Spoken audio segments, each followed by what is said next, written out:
안녕하세요. 필립입니다.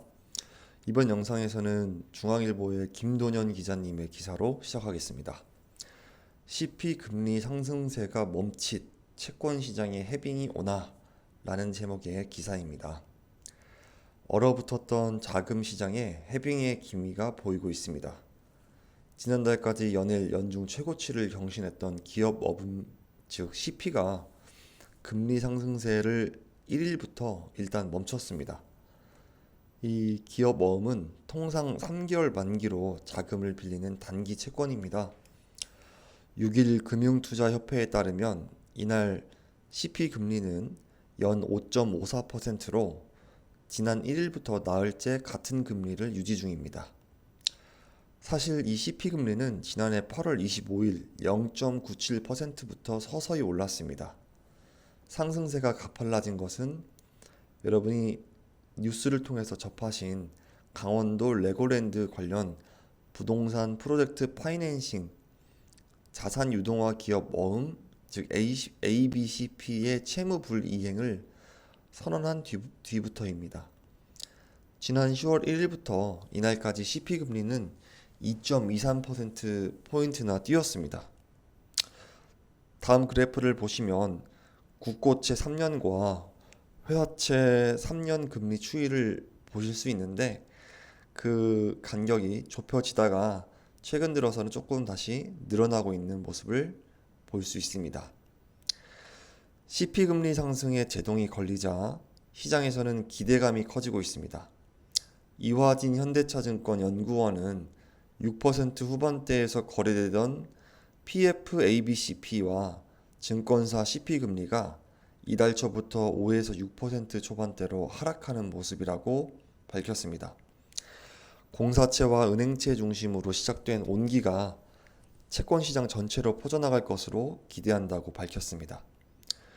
분위기 반전을 이끈 건 역설적이게도 한국전력 채권입니다. 한전채는 두 달간 초우량 신용등급에도 이보다 등급이 낮은 회사채보다 높은 금리를 제시하면서 채권 시장의 교란 주범으로 뽑혔습니다. 하지만 한전이 은행 등을 통해 자금을 조달하는 등 채권 발행 물량을 조절했고 정부가 유동성 공급 대책을 내놓으면서 시장의 흐름이 달라진 것입니다. 요약해서 말씀드리면 한전채에는 공기업의 성격이 강하기 때문에 등급이 높고 등급이 높다는 것은 더 안전하기 때문에 이 채권의 금리가 낮아야 됩니다. 그럼에도 불구하고 한전이 일반 회사채보다도 더 높은 금리를 주니까 당연히 안전한 한전으로 사람들이 몰리게 된 것이죠. 그의 여파로 기업들이 자금 조달이 이제 어려워지자 위기감이 조성된 것이 현재의 모습이었습니다. 기업어음 금리 추이는 2021년 1월 4일부터 해서 지금까지 쭉 가파르게 올라오고 있는 모습 그래픽 통해서 확인할 수 있고요. 지난달 28일 한전은 민간 채권 평가사들이 매긴 평균 금리보다 0.05% 낮은 금리의 채권을 발행하면서 시장에 온기를 불어넣었습니다. 이후 지난 1일 한국도로공사가 민평 금리보다 0.084% 포인트 낮게 채권 발행에 성공했습니다. 이에 따라 삼성카드, KB카드 등 AA 플러스급 카드사 채권도 민평금리보다 낮은 금리에 거래가 되었습니다. 전문가들은 채권 시장의 온기가 퍼진 데는 나쁜 것이 좋은 것이다는 논리가 적용됐다고 풀이합니다. 내년부터 예상되는 경기 침체나 금융 불안정 등으로 인해 주요국 중앙은행이 긴축 감속에 나설 것으로 예상되면서 채권 금리를 낮췄다는 의미입니다. 정대호 KB증권 연구원은 한국은행 내부와 정부 당국, 시장에도 금융 불안정을 이유로 한 기준금리 속도 조절론이 나온다며 기준금리가 정점에 이를수록 단기채와 우량채의 매력이 높아진다고 설명했습니다. 여기에 정부가 지난 10월부터 기업 자금난 해소를 위해 채권시장 유동성 공급 대책을 잇따라 내놓았고 한전 등 공기업의 채권 발행을 자제하도록 한 것도 채권금리 하락에 영향을 미쳤다는 평가입니다. 지금까지 채권 시장 관련된 중앙일보의 김도년 기자님 기사였습니다. 네, 다음 기사로는 세계일보 이도영 기자님입니다. 주식시장 관련된 기사인데 어제 코스피가 한 달 만에 2,400이 붕괴되었답니다. 불안불안한 금융시장에 관한 기사 읽어보겠습니다. 올해 물가 상승에 따른 금리 인상과 경기 침체, 레고랜드 사태 등으로 홍역을 치렀던 한국 금융시장이 12월에 들어서도 아슬아슬한 흐름을 이어가고 있습니다. 마땅한 상승 모멘텀이 없는 상황에서 코스피와 환율은 작은 이슈에도 반응하고 있습니다.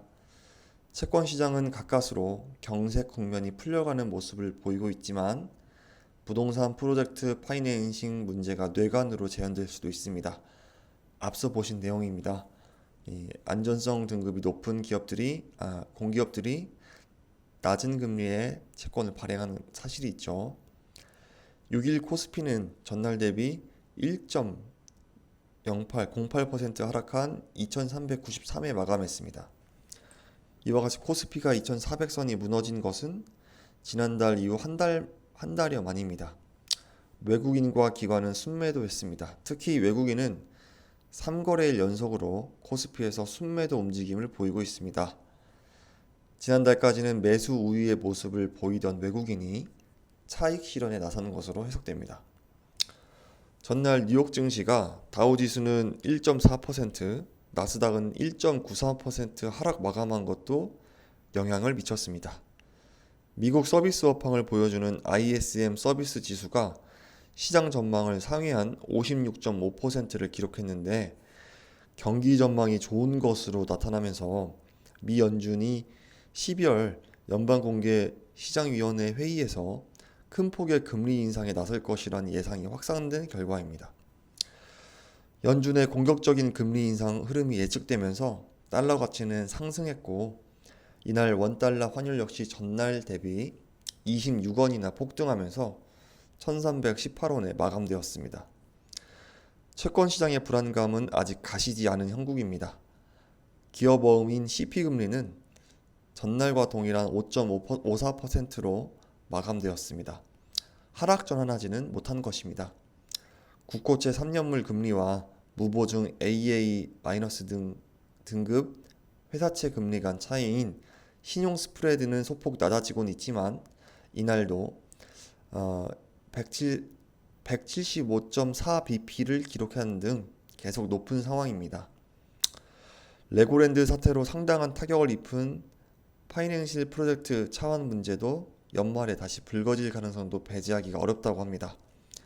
단군 이래 최대 재건축 단지로 관심을 모았던 둔촌 주공아파트 재건축은 이날 특별공급 결과 3.28대 1의 경쟁률을 기록했습니다.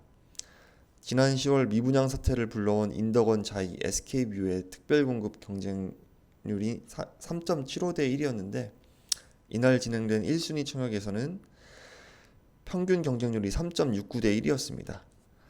둔촌주공 재건축에서 미분양 사태가 날 경우에는 PF 사업장에 미칠 파장도 상당할 것으로 전망됩니다. 실제로 특별공급에 있어서는 미분양이 났습니다. 둔촌주공에서. 네, 여기까지 해서 오늘의 주식시장과 그리고 채권시장에 관련된 기사 짧게 요약해서 여러분께 읽어드렸습니다. 오늘도 좋은 하루 보내시고 다음 영상에서 더 좋은 뉴스를 가지고 찾아오도록 하겠습니다. 지금까지 필립이었습니다. 감사합니다.